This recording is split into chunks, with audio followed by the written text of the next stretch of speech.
buenas noches, apreciados hermanos y hermanas. Que la bendición del cielo se derrame sobre vuestros corazones y que la gracia del Señor Jesucristo nos acompañe en esta noche y a partir de esta noche durante este ciclo de conferencias y hasta la bendita eternidad. El tema que se ha escogido para esta noche se titula La segura palabra profética. El cronista registró estas palabras de la historia sagrada de Israel en un momento de temor y angustia del pueblo hebreo. Entonces dijo estas palabras: creed a Jehová vuestro Dios y seréis seguros. Creed a sus profetas y seréis prosperados. La palabra profética se origina después del pecado. Inicialmente, antes del pecado, la comunicación con Dios era directa. Adán y Eva tenían el privilegio de ver al Señor cara a cara y de compartir con Él. Después del pecado, el Salvador, el Señor Jesús, ha sido el intermediario entre Dios y los hombres y realizó la visita que encontramos en Génesis capítulo 3, cuando dio la promesa de la sentencia sobre Satanás y anunció la lucha entre el bien y el mal y señaló la derrota definitiva del pecado, la destrucción final de Satanás y el triunfo del bien. Pero también señaló el conflicto de los siglos entre el bien y el mal, entre la simiente de Cristo y la simiente de Satanás, entre la descendencia fiel de la mujer y aquellos que servían al enemigo. Y esto se cumplió más específicamente en el ministerio de nuestro Salvador.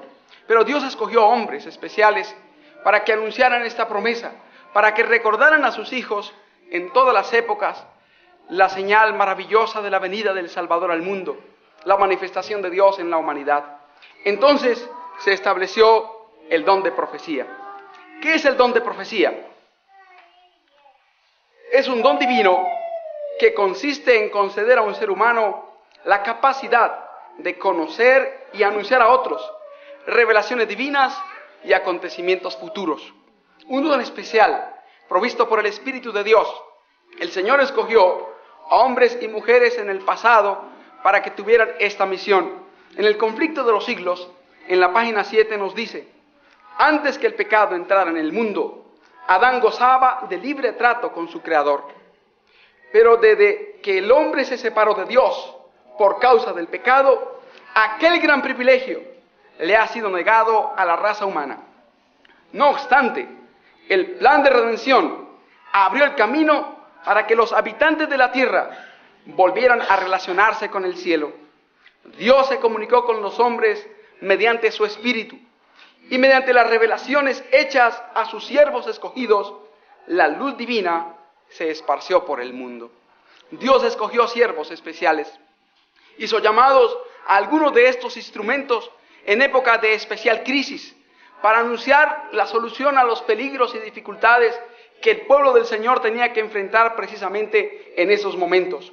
O también para anunciar el glorioso regreso del Salvador en las nubes de los cielos. El primero que registra las Escrituras, que anunció una profecía maravillosa, es Enoc. Encontramos el registro en Judas, versículo 14 y 15.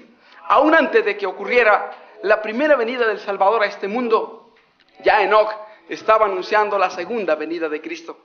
Enoc vivió en la época antediluviana y tuvo el privilegio de anunciar no solo la venida del Mesías encarnándose como hombre para redimir a la especie humana, sino la segunda venida de Cristo como Rey de Reyes y Señor de Señores, para aniquilar a los impíos y recompensar a sus hijos fieles con la recompensa de la vida eterna, la gloriosa inmortalidad para los hijos de Dios. Después de Enoc tenemos al propio Noé. Primero de Pedro capítulo 2 verso 5 lo llama pregonero de justicia. Este hombre fue escogido por Dios no solo para edificar el arca, no solo para construirla, sino para anunciar al mundo un mensaje de misericordia. El Dios de amor invitó a los hombres y mujeres de aquella época a abandonar sus malos caminos, a huir de la iniquidad prevaleciente y a buscar refugio en el Señor, y como evidencia física, visible y notable de ello, a refugiarse dentro del arca. Durante 120 años, Noé fue inspirado por el Espíritu de Dios para amonestar a los hombres y mujeres de su generación. Pero no solo lo hacía con su voz, lo hacía también con su vida. La inspiración nos señala que cada martillazo que Noé daba al arca era una amonestación. Perfeccionó su fe con sus obras. Su vida testificaba que creía el mensaje que anunciaba. Para Noé, el diluvio no era una teoría. Dios no era una imagen etérea, algo irreal. Era una verdad, era una realidad. creía en Dios como un ser que vive, que existe y que puede recompensar o castigar. Y seguro de esto, creyó a la palabra del Señor y la transmitió a la gente de su generación, a los hombres y mujeres de su época. Pero notemos algo importante. Aunque el profeta amonesta a su generación, la mayoría no acepta su mensaje. La mayoría de las personas que habitaban en aquella época rechazaron el mensaje de Noé. Notamos la evidencia bíblica que solo 8 personas, integrantes de la familia de Noé, penetraron al arca. Hubo otros fieles que también se salvan, que serán redimidos para la eternidad. No entraron al arca porque murieron durante el periodo de la construcción de la misma. Entre ellos contamos a Matusalén. Pero la mayoría de aquella generación se burló del mensaje y del mensajero. Despreció la invitación misericordiosa de Dios para abandonar sus malos caminos, para volverse de su iniquidad. Y cuando reaccionaron y trataron de oír la voz del profeta, aceptar su amonestación, era tarde y tarde para siempre. Perecieron en las aguas, y el testimonio evidencia que resucitarán para ser aniquilados después del milenio. Ahora, notamos que después de ello surge el don de profecía con revelaciones escritas.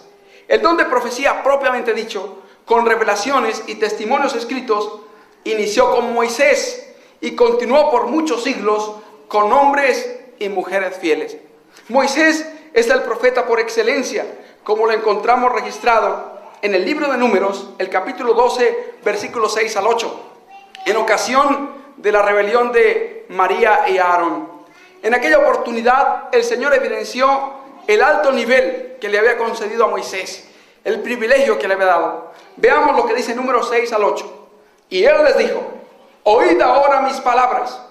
Cuando haya entre vosotros profeta de Jehová, le apareceré en visión, en sueños hablaré con él. No así a mi siervo Moisés, que es fiel en toda mi casa. Cara a cara hablaré con él, y claramente, y no por figuras. Y verá la apariencia de Jehová. ¿Por qué, pues, no tuvisteis temor de hablar contra mi siervo Moisés? Y en el libro de Deuteronomio, el capítulo 18, versículo 16 al 18 dice: conforme a todo lo que pediste a Jehová tu Dios en Horeb, el día de la asamblea, diciendo: no vuelva yo a oír la voz de Jehová mi Dios, ni vea yo más este gran fuego, para que no muera. Y Jehová me dijo: han hablado bien en lo que han dicho. Profeta les levantaré de en medio de sus hermanos como tú, y pondré mis palabras en su boca, y él les hablará todo lo que yo mandare. Ese profeta como tú era el Mesías, era un anuncio del Salvador. Noten a qué nivel llegó Moisés. Se convirtió en una figura de Cristo, un símbolo del Salvador. Por eso se le preguntó a Juan el Bautista que si él era el profeta, refiriéndose especialmente a Moisés, porque tenía que cumplirse esa profecía con el Mesías prometido. Gran nivel le concedió el Señor a Moisés y le dio el privilegio de inspirarlo bajo la inspiración del Espíritu Santo, entonces registrar escritos. Y tenemos allí el Génesis, el Éxodo, el libro de Levíticos, Números y Deuteronomio, el Pentateuco, y además de ello el libro de Job. La inspiración nos dice en el conflicto de los siglos, página 7, la redacción de la palabra escrita empezó en tiempo de Moisés. Los conocimientos inspirados fueron entonces compilados en un libro inspirado. Esa labor continuó durante el largo periodo de 16 siglos, desde Moisés, el historiador de la creación y el legislador, hasta Juan, el narrador de las verdades más sublimes del Evangelio. Entonces allí empieza de manera más especial la manifestación del don de profecía. Ahora con registros escritos que evidenciaban lo que el Señor quería revelar a sus hijos a través de la obra de los profetas, de estos siervos escogidos. Notamos entonces que la Biblia fue escrita por medio de profetas. Y esto es algo muy importante. Quien rechaza el don de profecía, finalmente llega a rechazar la Biblia, porque la Biblia fue dada a través del don de profecía. Si se rechaza el don de profecía para el tiempo del fin, inmediatamente se rechazará el don de profecía que se reveló a través de los profetas de la Biblia. Por lo tanto, el rechazo del don de profecía en el tiempo del fin está involucrado en el rechazo de la palabra de Dios en conjunto, porque toda la Biblia es una evidencia de la revelación profética, hombres y mujeres escogidos por Dios, que están registrados en este libro sagrado. Por eso, la obra del don de profecía es trascendental. Vamos a analizar algo importante que dice la Educación, página 46. El profeta era, en el sentido más elevado, una persona que hablaba por inspiración directa y comunicaba al pueblo los mensajes que recibía de Dios. Pero también se daba este nombre a los que, aunque no eran tan directamente inspirados, eran divinamente llamados a instruir al pueblo en las obras y los caminos de Dios.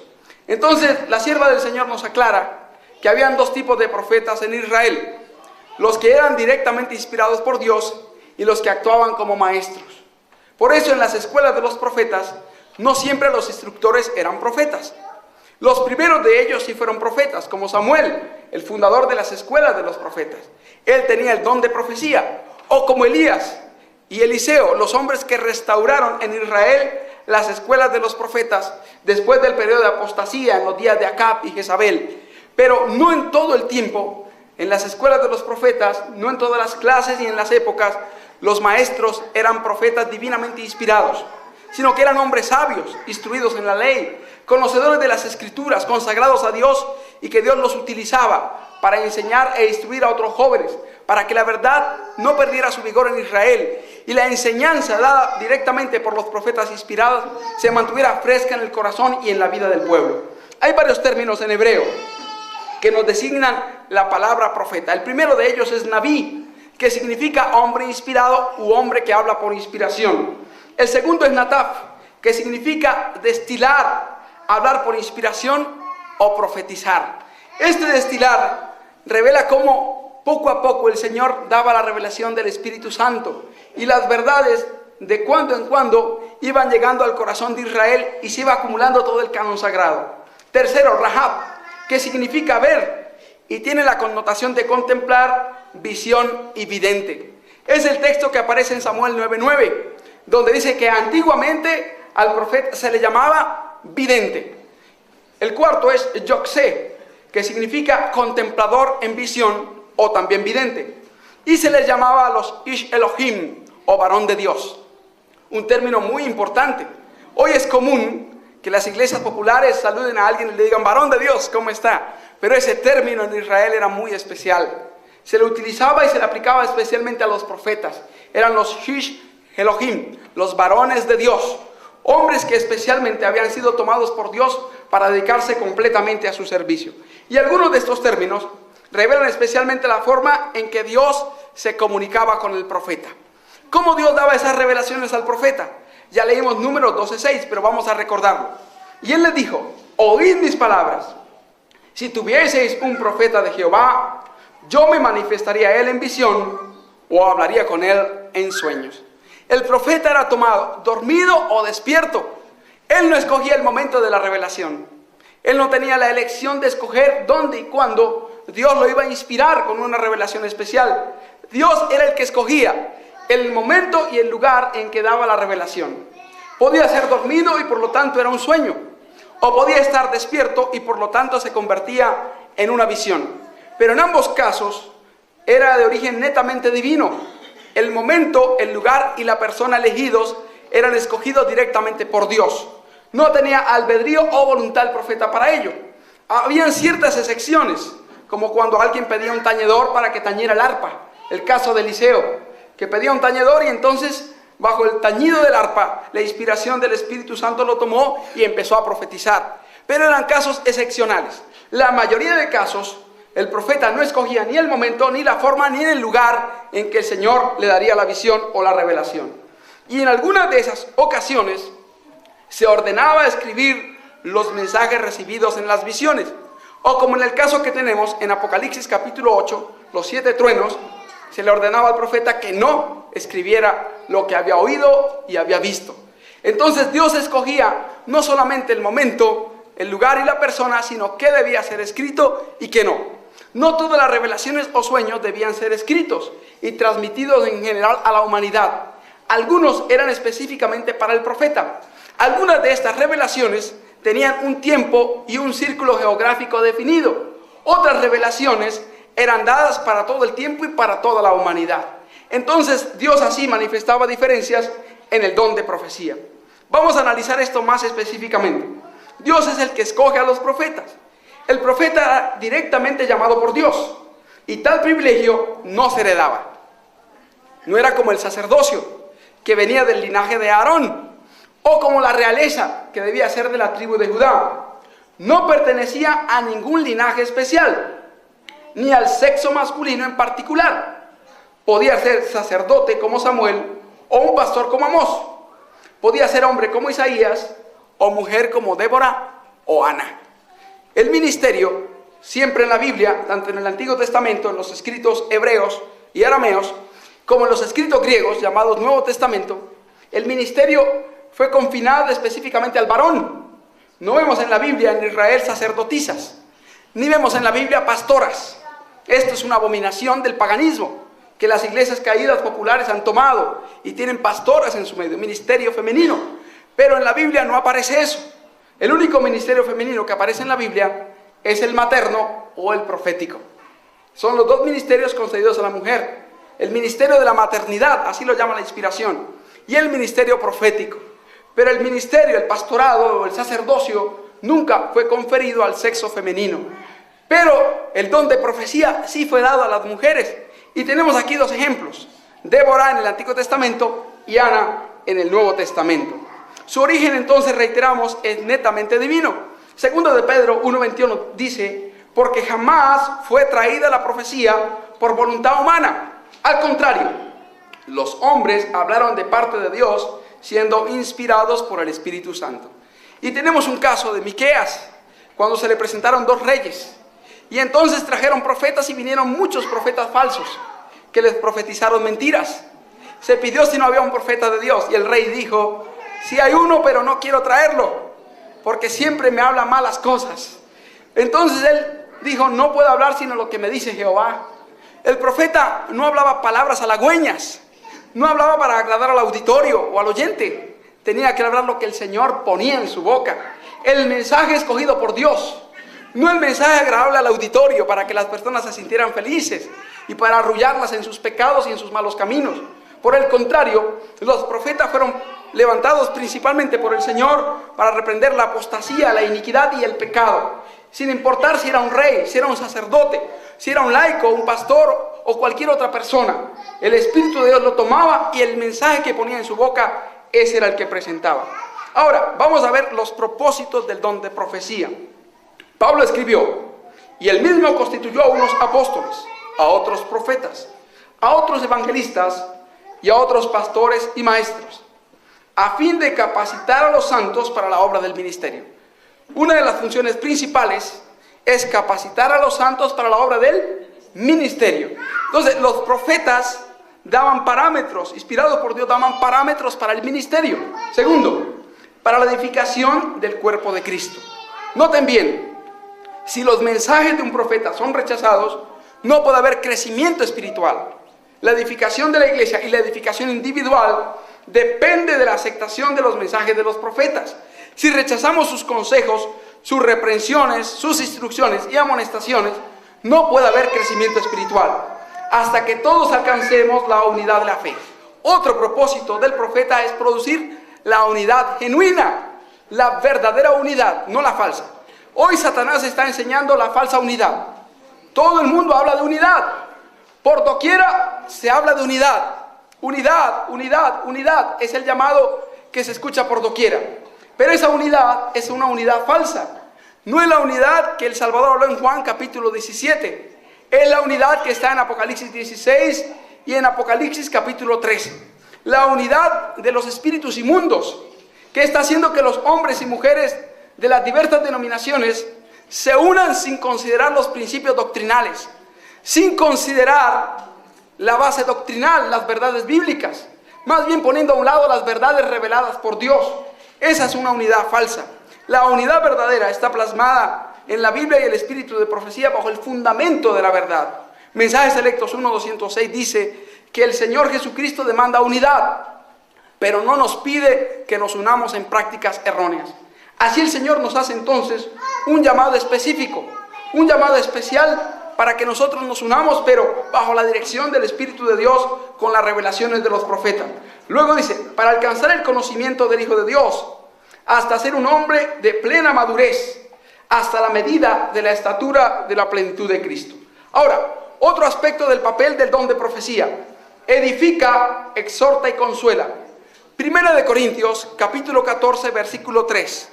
El don de profecía tiene un propósito muy especial: edificar, exhortar y consolar. Noten bien, edificarnos individual y colectivamente, exhortarnos, amonestarnos y también consolarnos, según Primera de Corintios 14, 3. Además de ello, convence y revela lo oculto, según Primera de Corintios 14, 24 y 25. Y uno de los propósitos principales del don de profecía es enseñar, como lo señala Primera de Corintios 14, 31. Otro aspecto es para que el pueblo de Dios no se desenfrene. Y el hermano Nazareno leyó ese texto al principio. Sin profecía el pueblo se desenfrena, o se descarría, dice otra versión, o se disipa. Más adelante tendremos oportunidad para hablar. Por favor, nadie interrumpa, porque 1 Corintios 14, 33 dice: hágase todo decentemente y con orden. Bien, entonces dice aquí, para que el pueblo no se desenfrene. Cuando se rechaza el don de profecía, el pueblo se descarría, se desenfrena o se disipa. Es una consecuencia inevitable de despreciar el don de profecía y las amonestaciones que en él se encuentran. Finalmente, para que evitemos ser engañados en estos últimos días, según 2 de Pedro capítulo 3, versículo 1 al 4. El profeta comunica la palabra de Dios, dice: oh hijo de hombre, oirás pues las palabras de mi boca y les advertirás de mi parte. Pero generalmente los profetas son rechazados. Veamos lo que dice: Jehová Dios de sus padres les envió sus mensajeros persistentemente, porque tenía misericordia de su pueblo y de su morada. Pero ellos se burlaban de los mensajeros de Dios. ¿Qué hacían? Se burlaban de los mensajeros de Dios, despreciaban sus palabras y hacían escarnio de sus profetas, hasta que la ira de Jehová estalló y ya no hubo remedio. Noten bien lo que ocurre cuando se rechazan los llamados de un profeta. Ya no hay remedio. Mensajes Selectos, tomo 1, página 52, dice que los testimonios del Espíritu de Dios han sido dados para guiar a los hombres y mujeres a la Biblia. Pero si estos instrumentos son rechazados, ya no queda más oportunidad para el ser humano y el Espíritu Santo se retira. Es algo muy serio rechazar los llamados escritos o revelaciones dados a través de un profeta. Muy bien, y los profetas fueron generalmente rechazados en su generación. Pero vamos a ver algo importante. Dios utilizó en esta sagrada obra también a las mujeres. Veamos en Jueces 4:4. Gobernaba en aquel tiempo a Israel una mujer, Débora, profetisa, mujer de Lapidot. ¿Quién gobernaba en aquel tiempo Israel? Débora. ¿Qué era ella? Profetisa, una mujer que recibió el don de profecía. Estaba también allí Ana, la profetisa, hija de Fanuel, de la tribu de Aser, la cual había venido en grande edad y había vivido 7 años con su marido desde su virginidad. Lucas 1:36. Notamos Débora en el Antiguo Testamento y notamos a Ana en el Nuevo. Veamos otro caso del Antiguo. Entonces fue Hilcías el sacerdote, y Ahicán, y Adbor, y Safán, y Asaía, a Hulda, profetisa, mujer de Salún, hijo de Ticba, de Araaz, guarda de las vestiduras, la cual moraba en Jerusalén, en la segunda parte de la ciudad, y hablaron con ella. Aquí tenemos otra profetisa llamada Hulda, y el registro del Éxodo nos señala que María, la profetisa, hermana de Aarón y hermana de Moisés. Entonces Dios escogió profetisas, le dio el don de la profecía también a mujeres, y lo hizo después de la ascensión del Salvador. Felipe tenía 4 hijas solteras que profetizaban, y mientras permanecíamos allí por varios días, un profeta llamado Ágabo descendió de Judea. Entonces habían profetas y profetisas en los días de la iglesia apostólica, y entre ellas estaban las 4 hijas solteras de Felipe, mujeres que profetizaban. Ahora, en el tiempo del fin, el don de profecía se haría evidente. Veámoslo en 2 pasajes importantes. Apocalipsis 12:17 y 19:10. Entonces el dragón se enfureció contra la mujer y se fue para hacer guerra contra los demás descendientes de ella, quienes guardan los mandamientos de Dios y tienen el testimonio de Jesucristo. Y el mismo revelador registra en Apocalipsis 19:10, pues el testimonio de Jesús es el espíritu de la profecía. El término testimonio que aparece allí en Apocalipsis 19:10 y 12:17 es marturía, que significa evidencia dada, ya sea judicial o general. Es una evidencia que se da. Esto también se traduce como martus, del cual proviene la palabra mártir o testigo o el que da testimonio. Y en relación a Apocalipsis 19:10 es la evidencia dada por Jesús. Es decir, no puede darse aquella aplicación de que es el testimonio de la vida de Jesús que dé una persona. Es una mala interpretación de Apocalipsis 19:10. No es el testimonio por Jesús que dé una persona, es el testimonio de Jesús que Él dio. Es el don de profecía, es la revelación profética dado por el Salvador. Por lo tanto, rechazar el don de profecía en el tiempo del fin es rechazar la palabra de Jesús, la inspiración del Señor Jesús. Quien rechaza el espíritu de profecía no está rechazando al instrumento escogido por Dios para traer el mensaje de la profecía. Está rechazando al Señor Jesús mismo, porque el testimonio de Jesús es el espíritu de profecía. Y al rechazar el espíritu de profecía, se está rechazando al Señor Jesús, que es el que ha dado ese testimonio. Bien, en hebreo, el término usado para referirse a los mandamientos como testimonio es edut. Esto es importante, porque algunos enemigos del don de profecía están diciendo que la palabra testimonio es la misma que aparece en Éxodo, en Levítico, Números y Deuteronomio para referirse a los 10 mandamientos. Y vamos a ver por la raíz hebrea que no es así. Vuelvo a leer, en hebreo el término usado para referirse a los mandamientos como testimonio es edut, que proviene de la raíz ed, que significa testigo, y proviene de esta raíz que quiere decir repetir o hacerlo de nuevo. Es decir, conoce un evento y lo relata de nuevo. Mas en Isaías 8:20, el término es teudá, que proviene de la raíz ud, que significa protestar, restaurar, amonestar, atestiguar, avisar, exaltar, protestar, sostener y testificar. Hermanos, y aquí se revela la obra de la última profetisa. Esa es la obra que se le dio a la hermana Elena G. de White. Una obra de restauración, una obra de protesta, una obra de amonestación, una obra de corrección y una obra de enseñanza. Ella recibe su primera visión a la corta edad de 17 años y desde allí en adelante continuó su ministerio por un periodo de 70 años. Veamos algunas pruebas que hay físicas y espirituales de un verdadero profeta. Solo voy a leerlo. No vamos a buscar los textos para resumir el tiempo. Las físicas, por ejemplo, pierde las fuerzas naturales, caso que le ocurrió a Daniel, en Daniel capítulo 10, versículo 8, 16 y 17. El profeta era grandemente debilitado y a veces caía, como está en Apocalipsis capítulo 1, versículo 16 y 17. Juan dice allí, y yo caí como muerto a sus pies. ¿Cómo quedaba el profeta? Caía como muerto. Balaán dice que estaba caído con los ojos abiertos. Y aquí Daniel registra que perdió su vigor, perdió su fortaleza. Luego, Daniel 10, 18 y 19 dice que recibía fuerza sobrenatural. Por ejemplo, la sierva del Señor sostuvo una Biblia de muchos kilos sobre su mano y colocaba el dedo en los textos sin leerlos y los mencionaba. Y la gente se acercaba y textualmente, como estaba registrado en la Biblia, así lo mencionaba. Tercero, mantiene los ojos abiertos, lo que mencioné de Números 24:3, el caso de Balaán. Luego, Daniel 10:17 dice que no respiraba, perdía la respiración. A la sierva del Señor le hicieron pruebas y no respiraba realmente y estaba viva. Y a veces aún sin respirar estaba hablando, algo realmente milagroso. Quinto, habla sin respirar, como está allí en Daniel 10, 17 al 20. Sexto, la lengua era controlada por el Señor, según 2 de Samuel 23:2. Y según 2 de Corintios 12, 2 al 4, pierde la conciencia de las cosas que lo rodean. La sierva del Señor empezaba a repetir la palabra gloria, gloria, gloria. Al principio con fortaleza, gloria. Luego con menos fuerza, gloria. Y por último, con muy poca fuerza, gloria. Casi ya no se escuchaba.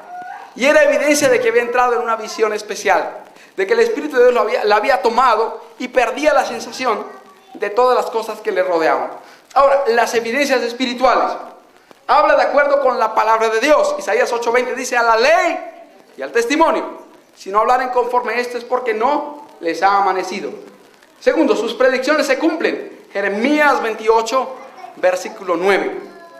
La sierva del Señor, por ejemplo, Joyas 3, 281, registró una visión que se le mostró de la destrucción de las Torres Gemelas. Ella dice que estando en New York, observó los grandes edificios reputados incombustibles. Repentinamente vio que estos eran quemados.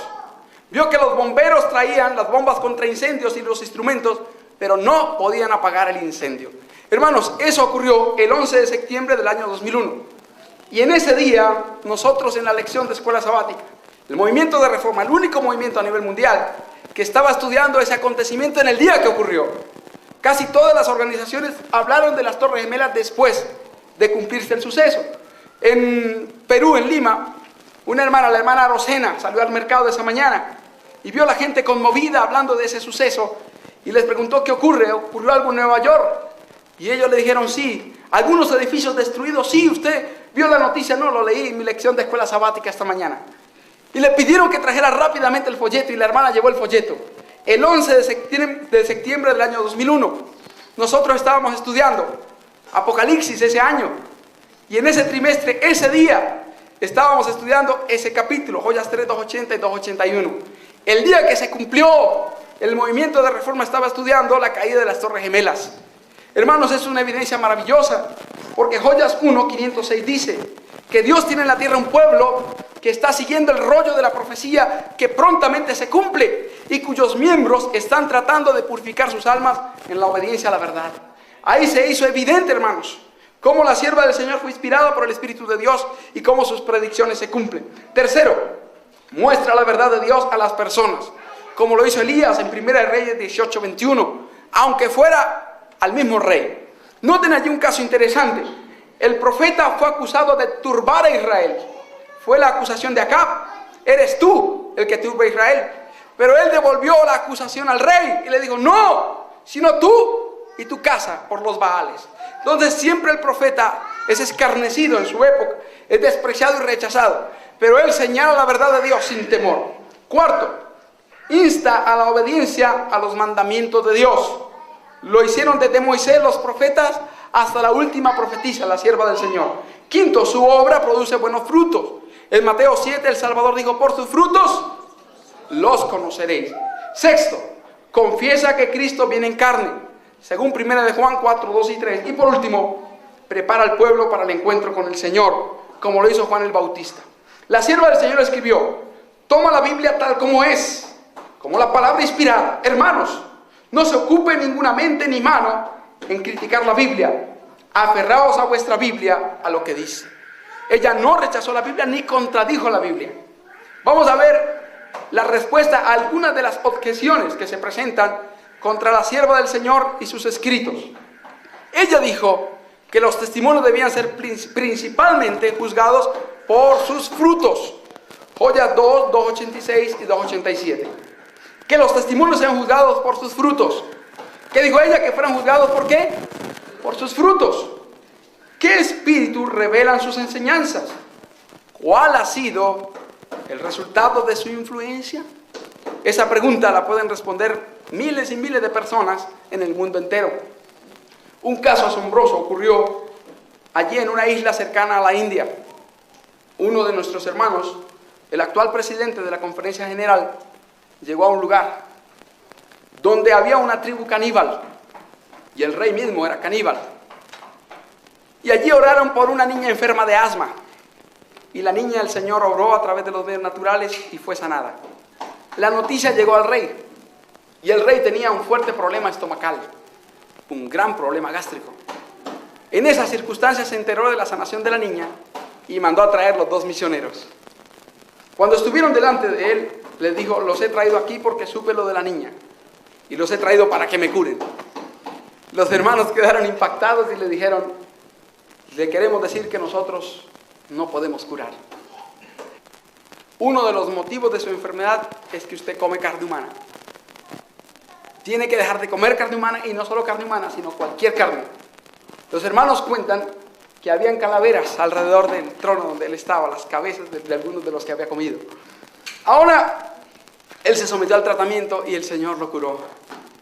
Este hombre aceptó la verdad y quiso expedir un decreto para que todos los que pertenecían a su tribu se unieran al movimiento de reforma.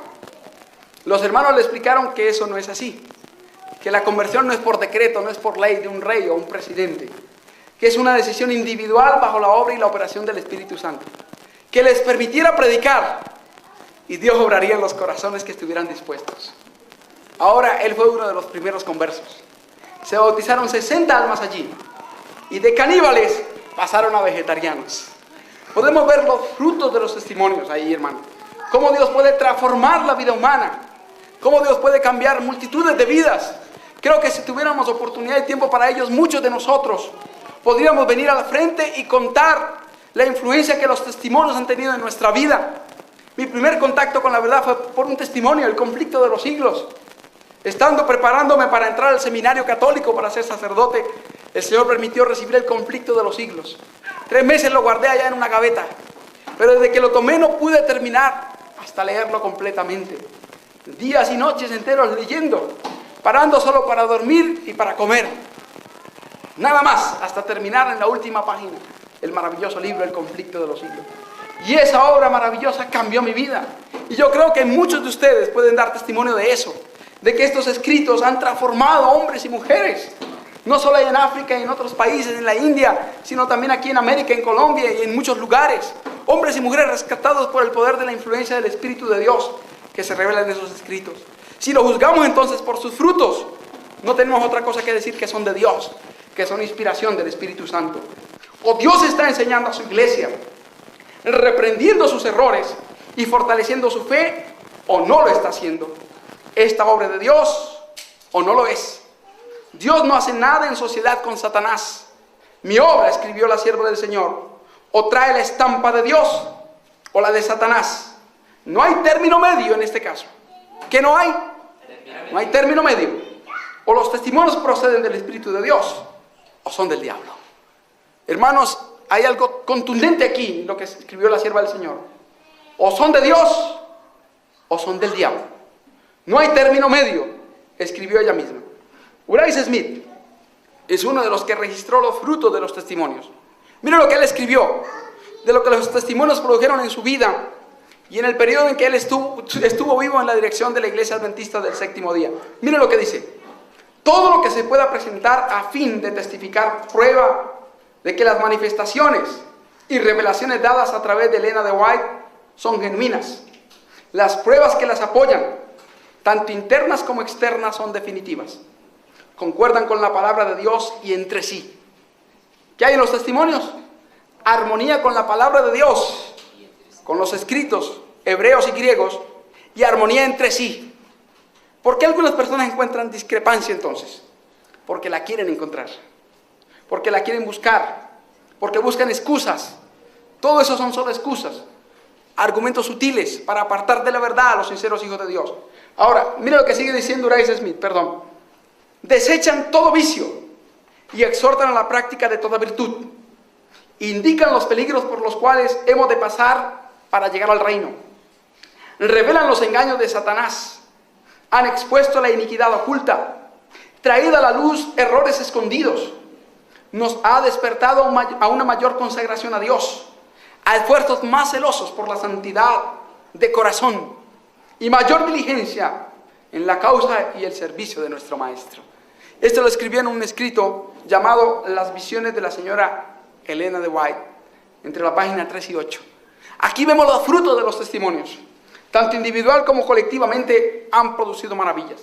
Ahora, rechazar los testimonios, escribió la sierva del Señor, llevan a rechazar la Biblia. Estudios escogidos de los testimonios, página 18, o eventos de los últimos días, 182, dice: es el plan de Satanás debilitar la fe del pueblo de Dios en los testimonios. ¿Plan de quién, hermanos? Es un plan satánico, debilitar la fe del pueblo de Dios en los testimonios. Luego sigue el escepticismo respecto a los puntos vitales de nuestra fe. Luego de rechazar los testimonios, ¿qué se rechazan? Las doctrinas fundamentales. Luego, los pilares de nuestra posición. Después, la duda hacia las Sagradas Escrituras. ¿Qué es lo que sigue?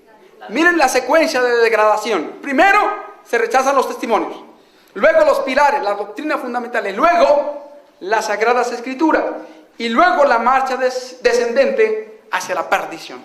¿Dónde culmina el rechazo de los testimonios? En la muerte eterna.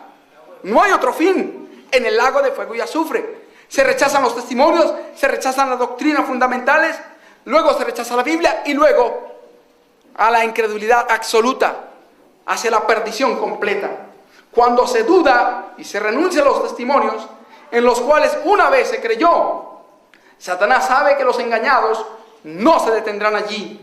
Redobla sus esfuerzos hasta que los lanza en abierta rebelión, la que se torna incurable y termina en destrucción. Reitera eso. Ahora, uno de ellos fue John Harvey Kellogg. El doctor Kellogg empezó ese camino descendente. Rechazó los testimonios. Luego, en el libro de Living Temple, el templo viviente, rechazó ahora la doctrina fundamental, el santuario. Primero rechaza los testimonios. Luego rechazó el santuario. Y luego empezó a rechazar doctrina tras doctrina. ¿Y dónde terminó? En la perdición completa. Más adelante, Desmond Ford. Este hombre, yo creo que es un jesuita, un instrumento del diablo, que se levantó para atacar el espíritu de profecía. Hermanos, hubo una reunión entre las cabezas de los jesuitas para estudiar el libro El conflicto de los siglos. Al terminar la lectura del libro, la información es que el silencio fue absoluto. Nadie hablaba por un momento. Uno se atrevió a hablar y dijo, la evidencia es contundente. Otro se levantó y dijo, tenemos una solución. Propongo entrar a la iglesia adventista del séptimo día y desde adentro atacar a la autora y a los libros. Y desde ahí pastores tras pastores infiltrados se han levantado para atacar los escritos de la sierva del Señor y a la mensajera. Ella tuvo un sueño donde esto se vio. Ella soñó que había un grupo de hermanos que iban hacia su casa. Luego vio que se transformaron en una procesión católica y que penetraron a la casa y que hicieron una señal. Esta casa está proscrita, los bienes serán confiscados. Luego entraron y arrinconaron a la hermana White. Y dice que algunos la miraban con compasión y ella lloraba mucho. Lloraba y lloraba. Y algunos querían ayudarla, pero no se atrevían porque muchos de los que estaban allí eran de la orden sagrada. Esa orden sagrada son los jesuitas, el instrumento especial de Satanás para atacar la verdad. Su plan fue infiltrar todas las iglesias. Pero el plan en la iglesia adventista del séptimo día era más especial, para atacar a la autora de estos libros y a los libros. Por eso hay multitudes de escritos, hermanos, de pastores. Algunos de ellos ya están fuera y algunos todavía están dentro, pero están denigrando de la hermana White, no creen en sus escritos y la rechazan. Algunos sutil y otros más abiertamente. Pero es un plan jesuita, no es extraño. La sierva del Señor ya lo había visto. Y estos hombres se han levantado aún en la prensa. Este hombre salió en prensa, en los medios de publicación en Estados Unidos. Se presentó el doctor Desmond Ford, rechaza el don profético de Elena de White. Hay artículos de periódico que muestran el acto vergonzoso que este hombre realizó. Hermanos, entonces, ¿dónde terminan estos hombres? ¿Qué dice la inspiración? En la perdición, en la condenación completa. ¿Por qué si se rechazan los testimonios ocurre lo mismo con la Biblia? Coloco solo dos ejemplos de los muchos que podemos mencionar. Aquí tengo al lado izquierdo una tablilla cuneiforme del primer registro antiguo encontrado, la primera historia que se descubrió en la historia del mundo. Se descubrió la historia de Gilgamesh. Gilgamesh era un personaje heroico de la antigüedad. Era un registro babilónico cuneiforme. Y ahí se narra el diluvio. Lo tremendo es que esta narración del diluvio fue escrita antes del Génesis 6 y 7. Entonces, por eso algunos objetores de la Biblia dicen que Moisés hizo un plagio de la historia de Gilgamesh, se copió, y por eso escribió en Génesis 6 y 7 el diluvio. ¿Qué les parece? Algo similar a lo que se acusa a la sierva del Señor. Por eso, quien rechaza los testimonios, rechaza la Biblia. Porque los mismos argumentos para atacar los testimonios son los mismos que los críticos de la Biblia utilizan para rechazar la Biblia. Por eso, si acepta una verdad, tiene que aceptar la otra. Si cree que la Biblia es palabra de Dios, tiene que aceptar también que los testimonios son palabra de Dios. Ahora, Epimenides y Aratus, dos poetas de los griegos, uno de ellos, ambos fueron citados en Atenas, cuando en el Areópago Pablo hizo su disertación, lógica con lógica, filosofía con filosofía, ciencia con ciencia. Citó a estos poetas cuando dijo, uno de vuestros poetas dijo, linaje de este somos. Estaba hablando de Epimenides y de Aratus, y Aratus lo vuelve a citar en Tito 1:12, cuando uno de sus poetas dijo, cretenses, malas bestias. Ahí estaba citando entonces a escritores, y ni siquiera escritores inspirados, sino escritores paganos. Algo que se objeta cuando se toman préstamos literarios en los escritos de la hermana White. ¿Se podían tomar o se pueden tomar préstamos literarios? Sí, en los días de la profetisa, entre 1844 y 1914, había posibilidad de tomar permisos literarios y hasta sin citar la fuente, no había problema. Además, ella muchas veces, casi todas, citó el origen de sus escritos. Cuando no lo hacía, lo veía innecesario, pero los autores de esos escritos nunca condenaron a la sierva del Señor por ello, ni siquiera la acusaron de plagio.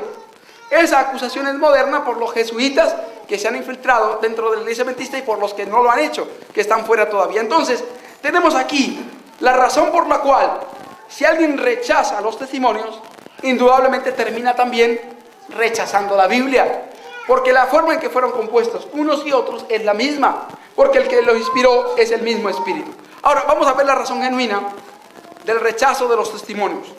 Esta se encuentra en Joyas 1, página 328. Muchos se aferran a sus dudas y pecados predilectos. ¿Qué están haciendo muchos? Aferrándose. ¿A qué? A sus dudas y pecados predilectos. Y ahí la razón del rechazo de los testimonios, de que los hombres y mujeres no quieren abandonar sus dudas ni sus pecados predilectos. El Camino a Cristo dice que la razón principal de la duda es el amor al pecado.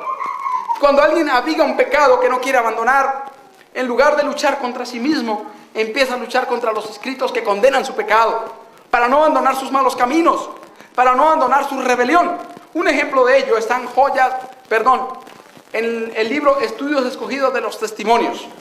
Dice allí, en la página 274, que muchos de los que profesan creer en los testimonios no siguen lo que está escrito en ellos. Y coloca un ejemplo. La reforma de la indumentaria es tratado por muchos con desprecio, porque en ella hay una cruz, y ella exhala y expresa, doy gracias a Dios por esa cruz, porque es precisamente lo que el Señor ha escogido para distinguir y separar al pueblo de Dios del mundo. Hermanos, miren, los testimonios hablan de una indumentaria definida, específica, y hay gente que dice, yo creo en los testimonios, mujeres que dicen, yo creo en los testimonios, pero usan pantalón. Y ahí empiezan a luchar que ese testimonio era para la época de la hermana White, que hablaba de pantalón para hombre, y empiezan las evasivas. ¿Por qué? Porque están abrigando pecados predilectos, porque la moda es su principal pecado. Y en lugar de guerrear contra la moda, contra su corazón orgulloso, empieza a guerrear contra los escritos que condenan su pecado. Ahora dice, a la par que están tan engañados, que hablan y sienten como si nada necesitasen. ¿Qué creen las personas que desprecian los testimonios? Que abrigan sus pecados, que están bien, que no tienen problema. Piensan que es innecesario el testimonio de reproche del Espíritu de Dios, o que no se refiere a ellos. Los tales se hallan en la mayor necesidad de la gracia de Dios y de discernimiento espiritual para poder descubrir su falta de conocimiento espiritual. Ahora, Eventos 181 y 182 dice, el último engaño de Satanás se hará para que no tenga efecto el testimonio del Espíritu de Dios. ¿Escuchan? ¿Cuál es el último engaño de Satanás? Para que no tenga efecto. Noten bien, no está hablando de aquí de un rechazo nominal de los testimonios. No está hablando de decir, no, yo ya no creo en los testimonios, sino para que ellos no tengan efecto, para que no se les dé el valor y no se les aplique en la vida. Sin profecía el pueblo será disipado. Proverbios 29, 18. Satanás trabajará hábilmente en diferentes formas y mediante diferentes instrumentos para perturbar la confianza del pueblo remanente de Dios en el testimonio verdadero. Mensajes Selectos 1, página 55. se encenderá un odio satánico contra los testimonios. ¿Qué pasaje, hermanos? ¿Qué se iba a encender contra los testimonios? ¿Un odio de qué tipo? Un odio de tipo satánico. Eso es fuerte, no es cualquier cosa. Y ese odio se está notando. Miren, si ustedes leen el pasaje de Apocalipsis 24, miren lo que dice. Vamos a mirar ese pasaje. Una de las razones por las cuales serán aniquilados algunos de los fieles a esta verdad. Miren cómo dice allí. Y vi tronos, y se sentaron sobre ellos los que recibieron facultad de juzgar. Y vi las almas de los decapitados por causa del testimonio de Jesús y por la palabra de Dios, los que no habían adorado a la bestia ni a su imagen, y que no recibieron la marca en sus frentes ni en sus manos, y vivieron y reinaron con Cristo 1000 años. El permanecer en la fe, en el espíritu de profecía, el testimonio de Jesús, nos puede llegar a costar la vida. Ahí está escrito, porque se encenderá un odio satánico contra estos escritos. Hermanos, y yo he notado ese odio satánico en muchas personas, tanto de otras denominaciones como dentro del adventismo, cuando se citan ciertos pasajes, cuando se evidencia confiar en estos escritos, cuando se presentan con su poder o cuando se revelan en la vida, se nota ese odio satánico. La obra de Satanás será perturbar la fe de las iglesias en ellos. Por esta razón, Satanás no puede disponer de una senda tan clara para introducir sus engaños y atar a las almas con sus errores si se obedecen las amonestaciones y reproches del Espíritu de Dios. Vuelvo a leer la frase final. No puede Satanás disponer de una senda tan clara para introducir sus engaños y atar a las almas con sus errores si se obedecen. ¿Sí qué? Si se obedecen. No si se tienen en la casa, se le archivan o se ven bonitos en la biblioteca, no basta eso. Si se obedecen, ese es el asunto. Si se obedecen las amonestaciones y reproches del Espíritu de Dios. Ahora, la sierva del Señor narra como lenta pero seguramente la incredulidad fue tomando masivamente el pueblo adventista en cuanto a los testimonios. Este párrafo es del año 1882. Está registrado en español en Servicio Cristiano 49 y 50. Miren ya en 1882 cómo estaba dándose el rechazo a los testimonios. Me lleno de tristeza cuando pienso en nuestra condición como pueblo. ¿Notan? ¿Cómo qué? Como pueblo. Ese es el asunto. Hay pastores dentro de la iglesia adventista del séptimo día que creen en los testimonios. Los hay. Y creo que hay algunos que los cumplen también. ¿Sí o no? Pero eso no salva a la iglesia, hermanos. El asunto es como pueblo a nivel mundial. ¿Cómo está la iglesia? ¿Cómo se ve? ¿Se ve que están practicando los testimonios? ¿Se ve la indumentaria que dicen los testimonios? ¿Se ve? ¿Se ve? No, hermanos. Está hablando ella aquí como pueblo. Me lleno de tristeza cuando pienso en nuestra condición como pueblo. El Señor no nos ha cerrado el cielo, pero nuestra propia conducta de permanente apostasía nos ha separado de Dios. Pecados dolorosos, cometidos con presunción, se manifiestan entre nosotros. Y sin embargo, la opinión general es que la iglesia está floreciendo. La duda y hasta el descreimiento de los testimonios están leudando nuestras iglesias por doquiera. Estaba mirándose la iglesia a nivel internacional de este problema. Satanás quiere que esto ocurra así. ¿Qué plan se estaba llevando a cabo con relación a los testimonios? ¿El de Dios o el del diablo? Ya en 1882 el plan de Satanás estaba desarrollándose eficazmente y se estaba rechazando el plan de Dios. Ahora, la situación empeoró y ella llegó a mencionar este pasaje contundente. Mensajes Selectos 3:93. Una cosa es cierta: los adventistas del séptimo día que adoptan su posición bajo la bandera de Satanás, primero abandonarán su fe en los reproches y advertencias contenidas en los testimonios del Espíritu de Dios. Noten bien, no dice abandonarán su fe en los testimonios, sino en los reproches y advertencias que están ahí. ¿Creen los testimonios, hermano? Amén. Veamos lo que aquí dice sobre alimentación. Veamos lo que aquí dice sobre indumentaria. Veamos lo que dice aquí con relación a la política. Veamos lo que dice aquí con relación al ecumenismo. Y ahí empiezan las evasivas. ¿Cuál es la principal evasiva? Son consejos. ¿Cierto? Esa es la principal evasiva que he conocido en contacto con muchos hermanos. Dicen, no, hermano, es que son solo consejos. Solo consejos. Y ahí termina el asunto. Ah, son consejos. Amén. Tranquilos. Vamos a leerlo como matutinas, consejitos. Doctrinalmente no los tengamos en cuenta. Para modelar la vida no son trascendentales. Son solo matutinas, como recomendaciones pastorales. Pero no lo veamos como órdenes divinas. Se considera que son solo consejos. Pero ¿qué dice la Biblia de los consejos? Miren este pasaje, Proverbios 3:21. Hijo mío, no se aparten estas cosas de tus ojos. Guarda la ley y el consejo. ¿A qué nivel coloca aquí el proverbista Salomón los consejos? Al nivel de la ley de Dios. Los consejos son trascendentales. Guarda, hijo mío. Hijo mío. ¿Como quién nos habla aquí Dios? Como un padre. Tenemos hijos, la mayoría, ¿verdad? Y cuando le damos un consejo a un hijo, hoy no salga, y el hijo se va, nos ponemos felices. Mi hijo no me obedeció el consejo. No me lo obedeció, qué alegría. Nos ponemos felices cuando un hijo no obedece un consejo. No, hermanos, profunda tristeza. Ahora, ¿cómo queda nuestro Padre cuando no escuchamos sus consejos? No solo triste. Veamos, un ejemplo. Régimen 455. Es para el propio bien de la iglesia remanente, por lo que el Señor le aconseja a ella que descarte el uso de la carne, el té y el café, así como otros alimentos perjudiciales. ¿Cómo que se coloca el abandono de la carne, el té y el café aquí? Como un consejo, ¿sí o no? Es para el propio bien de la iglesia remanente, por lo que el Señor le aconseja. Muchos hermanos leen, es un consejo. Ay, qué alivio. Muchos dicen eso, ¿no? Qué alivio, un consejo. Y algunos desde los púlpitos refuerzan, hermanos, aquí dice que es un consejo. Quien quiera lo sigue y quien quiera no.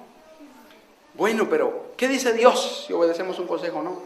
Hermanos, algo importante. El saber si seguimos los consejos del Espíritu de Dios determina si somos pueblo de Dios o no. Determina si somos verdaderos hijos de Dios o no. Vamos a comprobarlo con el espíritu de profecía. Vamos a ver, ¿en qué grupo quieres estar? Hay dos. El que acepta o el que rechaza los consejos. El que lo rechaza. Profetas y Reyes 314. Él, Dios, no puede. ¿Qué cosa? No puede. Este término es contundente. No puede sostener y guardar a un pueblo que rechaza sus consejos y desprecia sus reprensiones. Un pueblo que rechaza los consejos y las reprensiones de Dios no es su pueblo. ¿Entendido? Un pueblo que rechaza el consejo de abandonar la carne, el té y el café, como pueblo, no como individuos, como pueblo, no es el pueblo de Dios. ¿Entendido? Vuelvo a leerlo. El Dios no puede, va contra su voluntad. Aquí está escrito. Si hay oposición a esto, hay que oponerse al escrito. ¿De acuerdo? Porque no es idea del movimiento de reforma. Esto está escrito, inspirado por el Espíritu de Dios. Jesús, el testimonio de Jesús dice que Dios no puede sostener y guardar a un pueblo que rechaza sus consejos y desprecia sus reprensiones. No puede guardarlo, sostenerlo, bendecir, no puede. Ahora, en contraste, la página anterior, 313, de Profetas y Reyes dice: cuando los corazones de los hombres estén enternecidos y subyugados por la influencia constreñidora del Espíritu Santo, escucharán los consejos.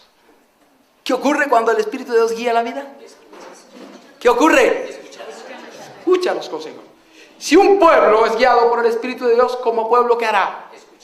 Escuchará los consejos y los obedecerá, porque escuchar es obedecer. Escuchar no es sentarse y oírlos. Escuchar implica la obediencia a ese consejo. Cuando los corazones de los hombres estén enternecidos y subyugados por la influencia constreñidora del Espíritu Santo, escucharán los consejos. Pero cuando se desvían de la amonestación al punto de endurecer su corazón, el Señor permite que lo conduzcan otras influencias. ¿Qué permite Dios entonces? Que los conduzcan cuando no se oyen los consejos. ¿Quién toma posesión? Otras influencias. Vuelvo a leerlo. Pero cuando se desvían de la amonestación al punto de endurecer su corazón, el Señor permite que los conduzcan otras influencias. Al rehusar la verdad, aceptan la mentira, que resulta en una trampa para destruirlos. Ahora, aquí están los dos grupos. Y nuestra decisión debe ser definitiva. ¿En qué grupo quieres estar? Primer grupo, mensajes selectos 2, 112 y 113. A la ley y al testimonio. Si no dijeren conforme a esto, es porque no les ha amanecido. Isaías 8:20. Si empequeñecen la ley de Dios, si no prestan atención a su voluntad, como ha sido revelada en los testimonios de ese espíritu, son engañadores. ¿En qué se convierte un pueblo, un ministerio, una iglesia que no presta atención al espíritu de profecía? Engañadores. El otro grupo, Apocalipsis 19:10, versión moderna. Yo soy consiervo tuyo y de tus hermanos, que retienen el testimonio de Jesús.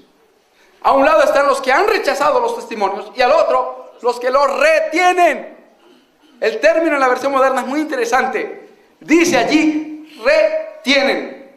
No los que tienen, sino los hermanos que retienen el testimonio de Jesús. Evidencia que el testimonio de Jesús se iba a abandonar, pero que permanecería un grupo que lo retendría como pueblo. Adora a Dios, porque el testimonio de Jesús es el espíritu de profecía. Amén.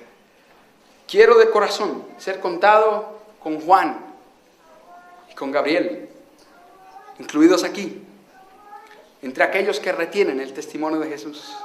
¿Cuántos queremos estar ahí en ese grupo? De los que retienen el espíritu de profecía, el testimonio de Jesús. De los que se mantienen de parte de Cristo y de su verdad. De los que aceptan lo que Dios ha revelado. Y los que lo llevan a la vida práctica para estar dispuestos a vivir de acuerdo a la voluntad de Dios. Hoy, en las iglesias populares, hay una verdad preciosa, pero que se presenta incompleta, que enseña que lo importante es el corazón. ¿Eso es verdad? Amén, es verdad.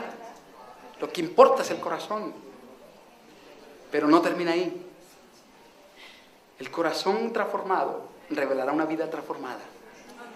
Joyas 1, página 51 dice: si el corazón está bien, la conversación, la indumentaria y la vida también lo estarán. Una apreciada hermana adventista en Perú se acercó a un hermano, un pastor de nuestra iglesia. La hermana iba con rubor, algo de polvos en la cara, una falda bastante corta. Y le dijo: pastor, usted es de la Reforma, ¿verdad? Le dijo: sí, hermana.